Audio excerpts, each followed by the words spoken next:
여호와여 나의 말에 귀를 기울이사 나의 심정을 헤아려 주소서.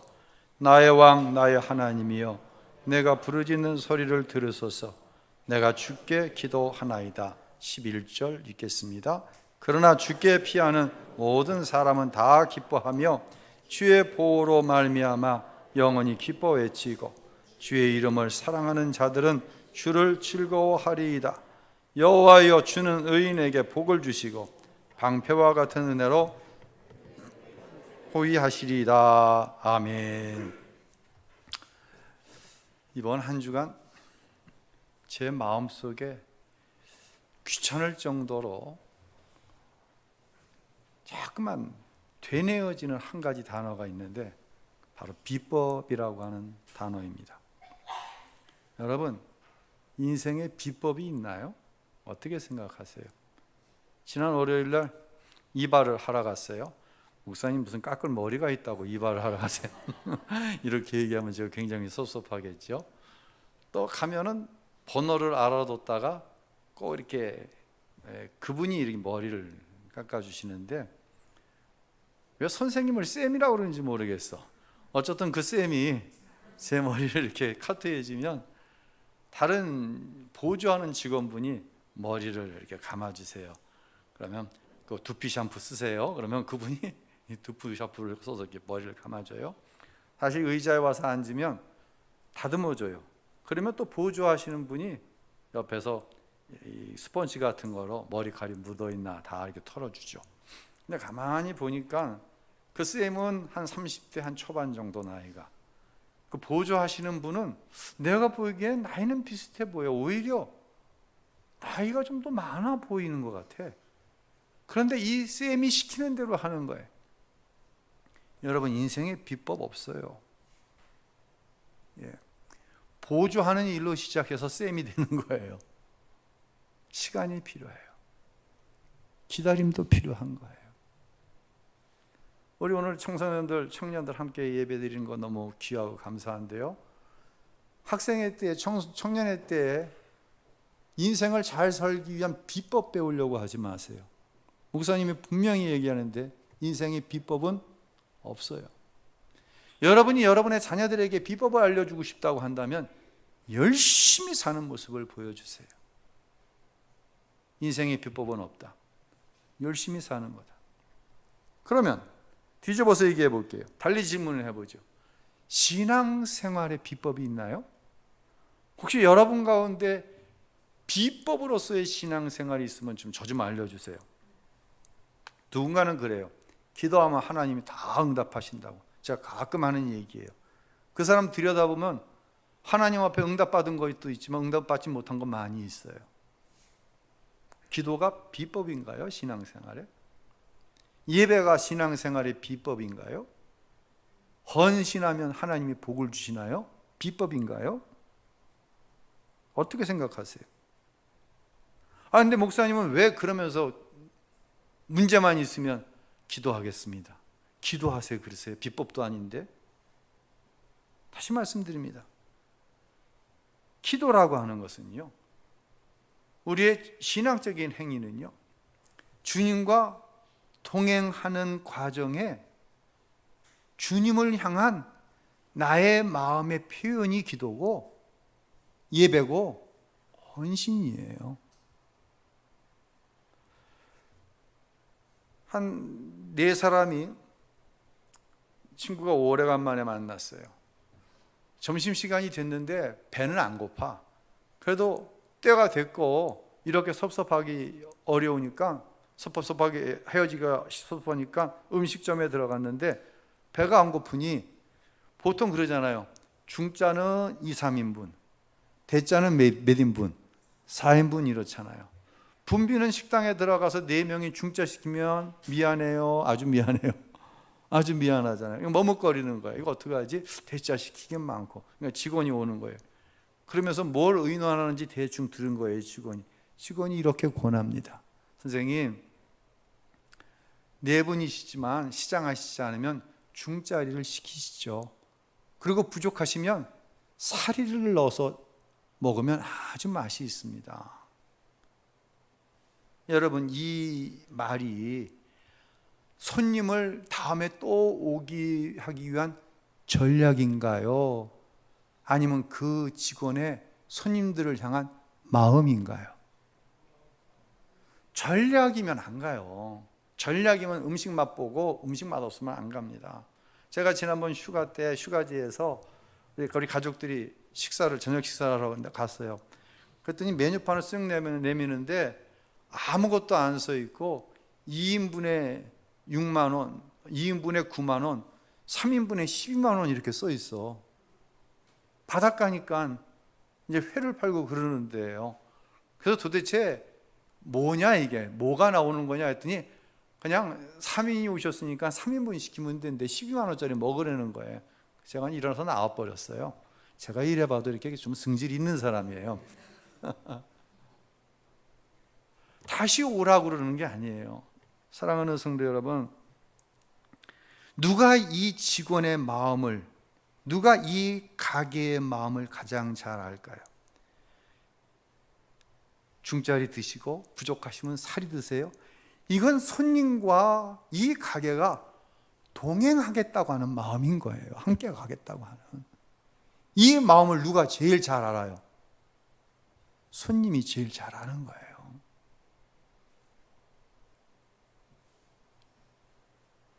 우리가 하나님 앞에 기도하는 거, 예배하는 거, 헌신하는 것은 절대로 복을 받기 위한 비법이 아니에요. 십자가에서 나를 위해 피 흘려 죽으신 예수님을 통하여 하나님의 사랑을 보는 거예요.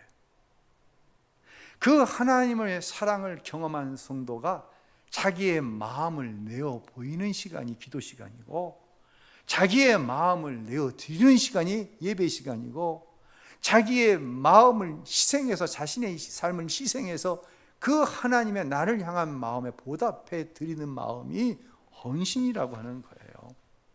그래서 예수님께서는 요한복음 4장 24절에 이렇게 말씀하십니다. 함께 읽어볼까요? 하나님은 영이시니 예배하는 자가 영과 진리로 예배할지니라. 아멘. 예배하는 자가 예전 성경에는 신령과 진심으로 예배할지니라. 하나님은 진심으로, 신령으로 드리는 예배를 받으시고 우리를 축복하신다는 이야기예요. 오늘 이제 본문으로 넘어가면서 이 전개의 이야기를 좀 적용해 볼게요. 오늘 우리가 읽은 시편 5편은 한 가지 특별한 패턴이 있어요. 먼저 1, 2절에 하나님을 향한 부름이 나타나요. 청원이죠. 하나님, 내 기도를 들어주세요. 내 기도에 귀를 기울여 주세요. 청원을 해요. 그리고 다윗은 스스로가 답을 하는데 이 답이 하나님의 생각이에요. 내 기도에 귀를 기울여 달라는 청원에 대한 하나님의 답은 무엇이냐면, 하나님은 죄를 기뻐하지 않으신다라고 하는 대답이에요. 내 기도에 귀를 기울여 주세요 하는데 하나님께서 말씀하시는 거예요. 나는 죄인의 기도에 귀를 기울이지 않는다. 두 번째 청원을 합니다. 주님, 의로 나를 인도해 주세요. 이것에 대한 대답으로, 확신으로 11절과 12절에 하나님은 의인에게 복을 주신다라고 대답을 하시는 거예요. 자, 좀 더 구체적으로 말씀을 드릴게요. 이렇게만 하면 이건 율법이 돼요. 자, 먼저 1절 우리 다 같이 한번 읽어보도록 할까요? 여호와여, 나의 말에 귀를 기울이사 나의 심정을 헤아려 주소서. 나의 왕, 나의 하나님이여, 내가 부르짖는 소리를 들으소서. 내가 주께 기도하나이다. 그대로 넣어보세요. 여러분, 기도는 비법이 아니에요. 기도를 비법으로 아는 사람은 하나님께 응답받기 위해서 기도합니다. 이거는 하나님과의 관계가 굉장히 미숙한 거예요. 다윗은 지금 하나님을 뭐라고 부르고 있어요? 나의 왕. 또 누구한테 기도하는 거예요? 주께 기도하는 거예요. 하나님이 내 삶을 통치하시는 통치자인 왕이신 거예요. 나는 그 왕의 부름 앞에서, 왕의 통치 앞에서 기뻐하는 거예요. 하나님이 my Lord, 나의 주가 되시는 거예요. 내 삶의 주인이 되시는 거예요. 나는 그 주인의 말씀에 순종하며 사는 것이 내 삶의 가장 커다란 기쁨이 되어지는 거예요.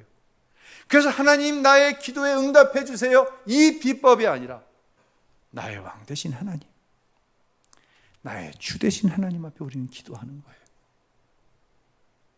이것을 가리켜서 흔히 이야기하는 하나님과 인격적인 관계를 가지고 신앙의 생활을 한다라고 말씀하는 거예요. 자, 이 기도의 청원에 하나님은 이렇게 답하십니다. 4절과 6절을 읽도록 하겠습니다. 주는 죄악을 기뻐하는 신이 아닌 신이 악이 주와 함께 머물지 못하며 오만한 자들이 주의 목전에 서지 못하리이다. 주는 모든 행악자를 미워하시며 거짓말하는 자들을 피 흘리시기를 즐기는 자와 속이는 자를 싫어하시는도다. 세상에는요, 악을 비법으로 알고 성공했다고 하는 사람이 적지 않아요. 거짓말로 이루어 놓은 것을 비법으로 여기는 사람들도 적지 않아요. 다른 사람의 인격과 삶을 왜곡시키고 짓밟고 일어선 것을 가리켜서 성공의 비법이라고 여기는 사람들 무지무지 많아요. 작은 거짓말을 막기 위해 큰 거짓말을 해서 결국 사람들로부터 버림을 받고 자기의 의도만 성취하면 된다고 생각해서 버림받는 사람 우리 주위에 얼마든지 있어요. 그런데 하나님은 본문 띄워보세요. 4절로 6절. 이런 사람들을 어떻게 해요? 기뻐하는 신이 아니세요. 하나님은 성공만 해서 비법으로 무언가를 이루어 놓은 거 기뻐하시는 하나님이 아니에요. 하나님은 그들을 어떻게 해요? 미워하세요. 하나님은 그들을 어떻게 하세요? 어떻게 하세요? 멸망시키세요. 하나님은 그들을 어떻게 하세요? 싫어하세요. 이것이 나의 기도에 귀를 기울여 달라고 하는 다윗의 청원에 대한 하나님의 응답이에요. 여기서 더 나아갑니다. 9절 우리 읽도록 할까요? 그들의 입에 신실함이 없고 그들의 심중이 심히 악하며 그들의 목구멍은 열린 무덤 같고 그들의 혀로는 아첨하나이다. 그대로 두세요. 그 악인들의 입에는 뭐가 없어요? 신실함이 없어요. 믿을 만한 말이 없는 거예요. 그들의 마음은 파멸에 이를 것으로 가득한 거예요. 그들의 목구멍은 열린 무덤과 같아서 악하고 음란하고 폐역한 이야기가 주저없이 튀어나오는 거예요. 왜? 그들 안에 뭐가 있으니까. 썩은 송장과 같은 생명 없는, 영혼 없는 그런 것들로 가득 차 있기 때문에 냄새가 나는 거예요. 역겨운 거예요. 그들의 혀는 이해관계에 얽혀서 이쪽에 붙으면 이익 볼 것 같으면 이쪽에 붙고 저쪽에 붙으면 이익 볼 것 같으면 저쪽에 가서 붙고 아첨하는 혀예요. 이들을 향한 하나님의 최종적인 응답은 뭘까요? 이 악인들을 향한 최종적인 응답 10절 읽겠습니다. 하나님이 그들을 정죄하사 자기 꾀에 빠지게 하시고 그 많은 허물로 말미암아 그들을 쫓아내소서. 그들은 누구 꾀에 빠져요? 자기 꾀에 빠지는 거예요. 자기가 한 말에 걸려 들어가게 되어 있어요. 자기가 한 행동 때문에 버림받게 되어 있는 거예요. 그리고 그들은 어떻게 당하며요? 쫓아냄을 당하는 거예요.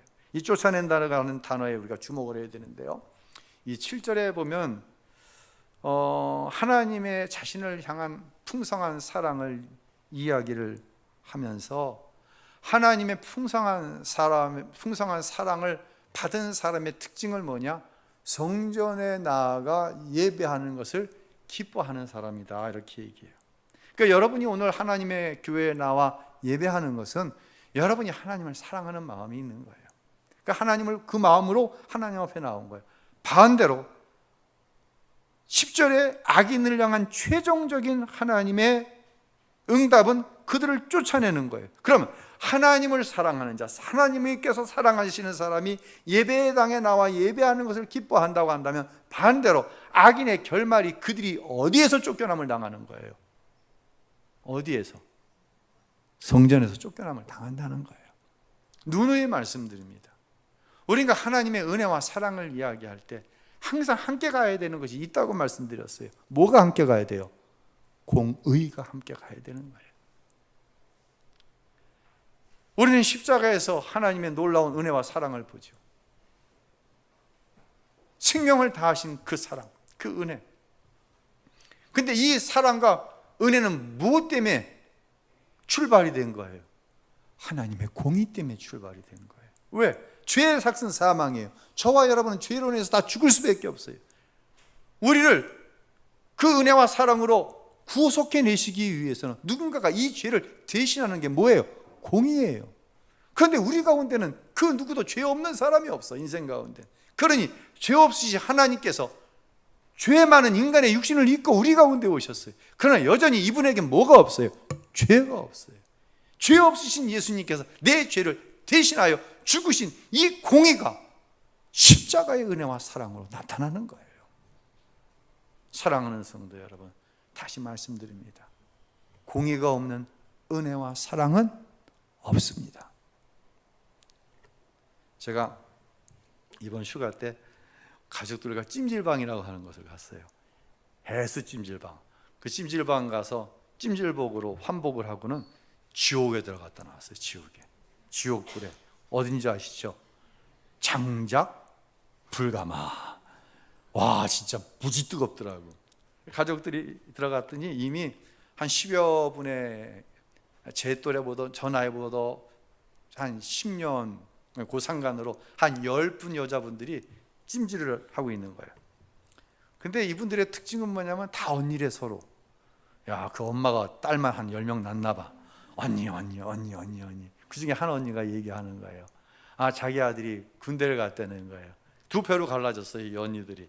한 패는 군대 갔다가 오니까 사람이 됐다는 언니들.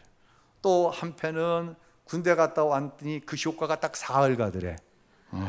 사흘 동안은 뭐 자기가 설거지도 하고 사흘 동안은 인사도 잘하고 하더니 딱 나흘째 되니까 저놈이 군대 갔다 온 놈 맞나? 이러더라는 거예요.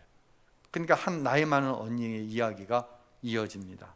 자기 아들이 고등학교를 졸업하고 대학을 가라 그랬더니 자기는 대학 갈 필요를 못 느낀다고. 근데 부모 마음은 대학 졸업장이라도 있어야 나중에 뭐라도 이렇게 좀 내밀어도 할 테니 그래도 대학을 가라 그랬더니 이 녀석이 다른 사람보다 한 1, 2년 고등학교 졸업하자마자 먼저 군대를 간 거예요. 그리고 제대를 했어요. 어느 날 이렇게 더운 여름인데 길을 가는데 아스팔트 포장 공사를 하는 거예요, 여러분. 와, 얼마나 덥겠어요, 거기가. 사람들이 그냥 온몸을 다 이렇게 가리잖아요. 가리치 일을 하는데 어디서 많이 본 젊은 아이가 일을 해. 그냥 땀을 흘리면서 자기 아들인 거야. 이 녀석이 군대 가기 전에는 아르바이트 하나도 안 하더니 갔다 와서 바뀐 거예요. 엄마, 아버지한테 경제적으로 의지하지 않기 위해서 그 더운 여름에 그 공사판에 나가서 일을 하고 있는 거예요. 이놈은 변했어, 안 변했어요? 변했잖아요. 또 어느 날 서점에 가고 책을 이만큼을 사고 자기 방에 들어가더니 3년을 두문불주를 하는 거예요. 밥 먹고 들어가서 공부하고 밥 먹고 들어가서 공부하고 3년이 지나 어느 날 엄마, 나 공무원 시험 합격했어? 그러더라는 거예요. 야, 여기에다가 주님의 은혜로 공무원 시험에 합격했습니다. 그럼 딱 간증이야, 이거는. 네. 내 귀에는 간증으로 들리더라고. 그렇게 된 이야기가 마무리됐으니까 다들 그냥 그런 일이 있냐고. 야, 진짜 언니 대단하다고. 언니 아들 대단하다고. 이제 밖으로 나갔어요. 땀을 식히고 있는데 그 10분의 언니들이 또 이제 이야기를 시작하는데 이번 이야기 주제는 트로트 가수에 대한 거예요. 그 찜질방 휴게실에 보면 중앙에 큰 TV가 있잖아요. 거기에 젊은 트로트 가수들이 나와서 경연을 하는 거예요. 근데 한 젊은 친구가 나와서 노래를 하는데 그 아들, 간증 아들 언니가 쟤는 마스크도 좋고 키도 크고 아주 체격도 좋은데 목소리가 느끼해. 그래서 난 제 노래 들을 적에는 눈을 감고 다른 남자 생각하면서 노래를 들으면 아주 좋아. 그 다른 남자가 남편이겠죠? 예. 그래서 생각하기를 그게 간증은 아니었구나. 간증은 아니었구나. 사랑하는 성도 여러분, 거기다가 예수의 이름 끼워놓고 교회 다니는 거 끼워놓고 하나님 끼워놓는다고 간증이 되는 게 아니에요. 다시 말씀드립니다. 그게 신앙생활의 비법이 아니라는 얘기예요. 그러면 목사님, 비법이 혹시 있지 않을까요? 저는 이제 오늘 본문을 통해서 여러분에게 오직 나는, 이 짧은 한 구절, 하나님 편에 서는 것이 그게 인생의 비법이고 그게 신앙생활의 비법이라는 말씀을 드리고 싶어요. 자, 7절 한번 읽어보도록 하겠습니다. 오직 나는 주의 풍성한 사랑을 힘입어 주의 집에 들어가 주를 경외함으로 성전을 향하여 예배하리이다. 아멘. 오직 나는이에요. 다른 사람들이 다 비법으로 살아갑니다. 별능한 비법 다 있어요. 진짜 눈을 들 수가 없어요. 들어줄 수가 없어요. 그게 비법이 아니라 그건 꼼수거든요. 그건 하나님의 말씀이 아니거든요. 그건 성도가 가야 할 길이 아니고 목사가 가야 할 길이 분명히 아니거든요. 모든 사람이 다 그런 비법으로 살아간다고 할지라도 오직 누구는 쫓아합시다. 오직 나는, 오직 나는. 세상의 사람들이 비법이라고 여기는 말하는 그 방법대로 살지 않겠다는 거예요. 오직 나는 주를 경외함으로 성전을 향하여 예배하는 삶을 살겠다는 이야기예요. 미국의 남북전쟁 때 실제로 있었던 이야기입니다. 남북전쟁은 노예 해방을 위한 전쟁이었죠. 어느 대통령 때 이루어진 전쟁인가요? 에이브럼 링컨 때 이루어진 전쟁입니다.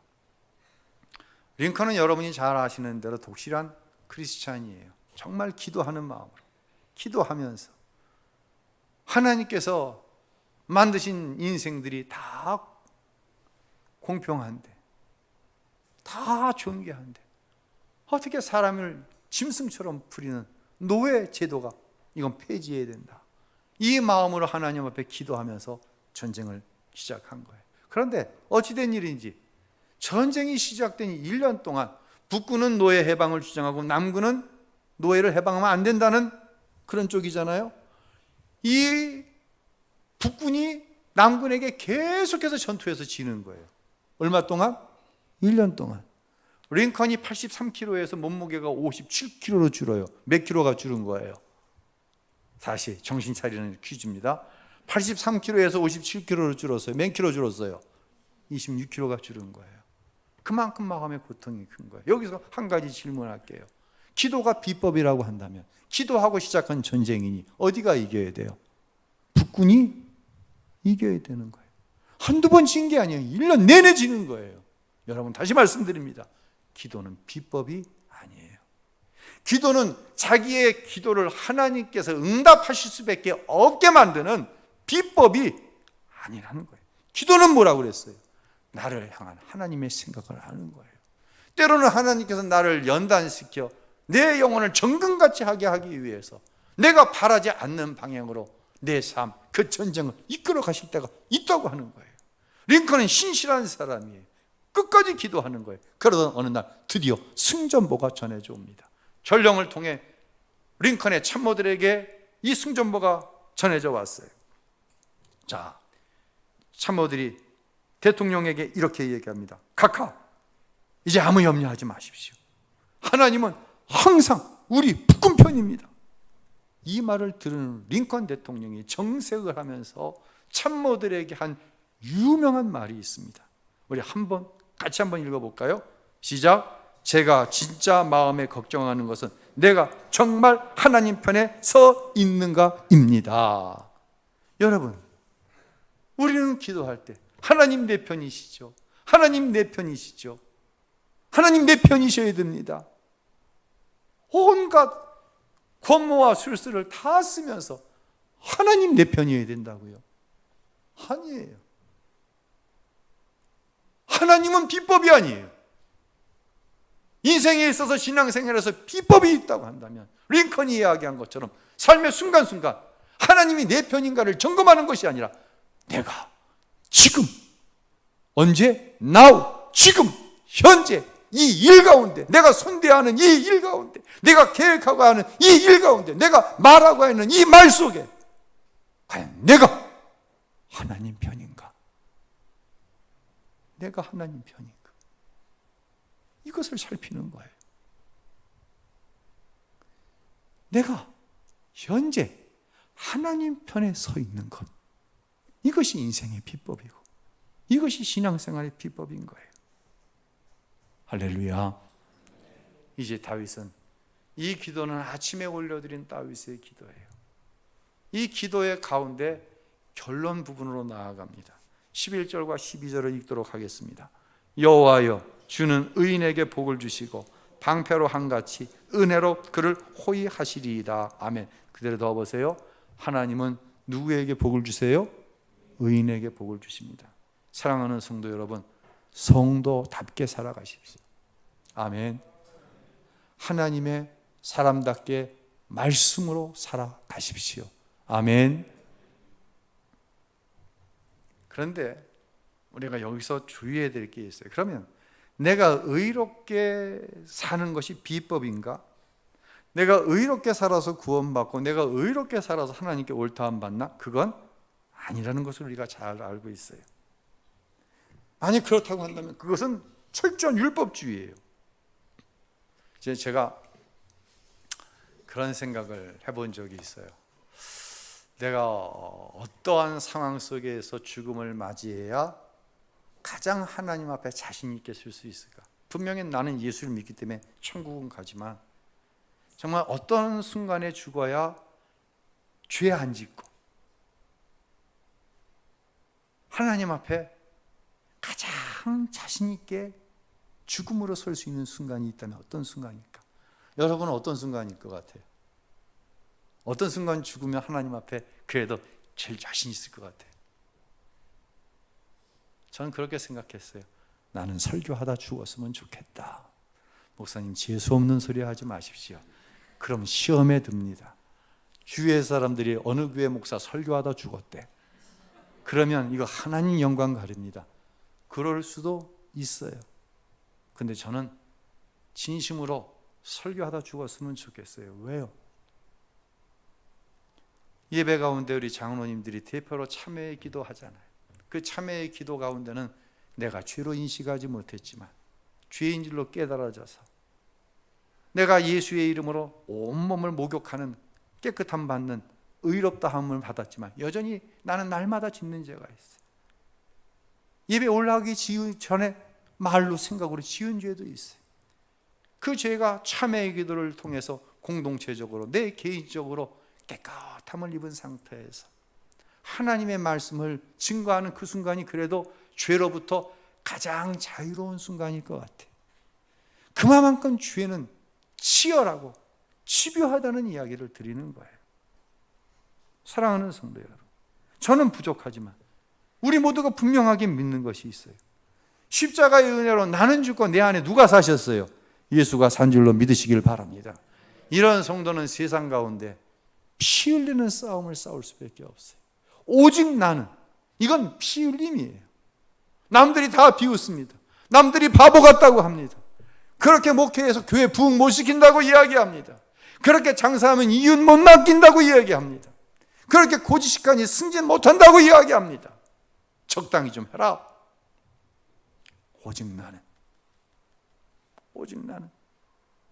내 안에 예수가 살기 때문에, 나는 죽었기 때문에 이미 이러한 성도는 믿음으로 의롭다함을 받은 거예요. 오직 의인은 무엇으로 말미암아? 믿음으로 말미암아 의롭게 되는 줄을 우리는 믿는 거예요. 우린 이 축복을 이미 받은 성도예요. 이런 성도에게 주시는 축복이 바로 12절 후반절에 나오는 축복이에요. 다시 한번 올려주시겠어요?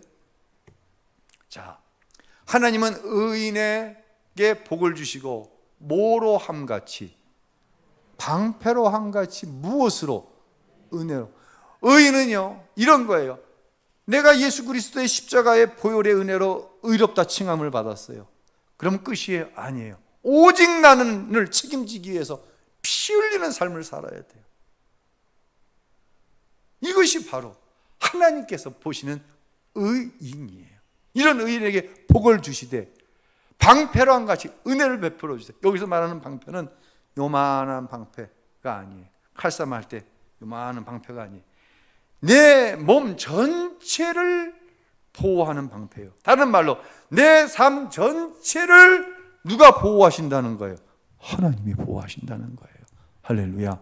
그래서 오늘 설교 제목이 뭐예요? 의롭게 그러나 은혜로요. 우리는 의롭게 살아야 돼요. 성도답게 살아야 돼요. 피 흘리는 것에 두려워하지 말아야 돼요. 그러나 은혜로 사는 거예요. 내 그 의로 하나님이 내 전체를 보호하시는 비법을 삼는 게 아니라 오직 하나님의 은혜로. 할렐루야. 이때 우리의 삶 속에 하나님께서 천군과 천사를 동원해서라도 여러분의 삶을 지키시고 보호하시는 놀라운 기적과 능력의 역사가 나타난다고 하는 사실이에요. 우리는 지금까지 그 기적과 능력을 보면서 여기까지 온 것이에요. 사랑하는 성도 여러분, 여러분을 축복합니다. 성령께서 주시는 힘과 여러분의 의지를 가지고 죽을 만큼 힘써 사시길 바랍니다. 자식들이 볼 때 우리 부모님 내가 존경합니다. 내가 세상에서 제일 존경하는 분이 우리 아버지고 우리 어머니입니다. 우리 교학교 교사입니다. 왜? 성령께서 도우시는 걸 보는 거예요. 그리고 자기 의지를 가지고 자기 자유의지를 가지고 어떻게 해서든지 말씀대로 살고자 힘을 쓰는 거예요. 그리고 고백하는 거예요. 내가 나된 것은 내가 한 것이 아니라 다 누구의 은혜입니다? 주님의 은혜입니다. 그분이 내 삶 전체를 보호해 주셨습니다. 이것이 바로 의롭게 그러나 은혜로 사는 다윗의 저와 여러분의 삶의 모습이라고 하는 것입니다. 여러분을 축복합니다. 정말 세상이 이루 말할 수가 없습니다. 어쩌면 세상이 이렇게 악할 수가 있습니까? 어쩌면 세상이 이렇게 음란할 수가 있습니까? 이렇게 폐역할 수가 있겠습니까? 이런 세상 가운데서 나는 약합니다. 여러분 자신하지 마세요. 오직하면 목사가 설교하다 죽는 게 가장 소원일 수가 있겠어요? 그만큼 죄는 우리를 향해서 공격하고 우리를 넘어뜨리려고 합니다. 그러나 내 의로 예수 그리스도의 의를 덧입어서 오직 은혜로 승리하시는 사랑하는 성도 여러분이 꼭 될 줄로 믿으시기를 바랍니다. 왜냐하면 누가 도우시니까요? 하나님이 방패로 여러분을 돕고 계시기 때문입니다. 그런 은혜의 역사, 그런 축복의 역사가 우리 모두 가운데 있게 될 줄로 믿으시기를 바랍니다. 할렐루야.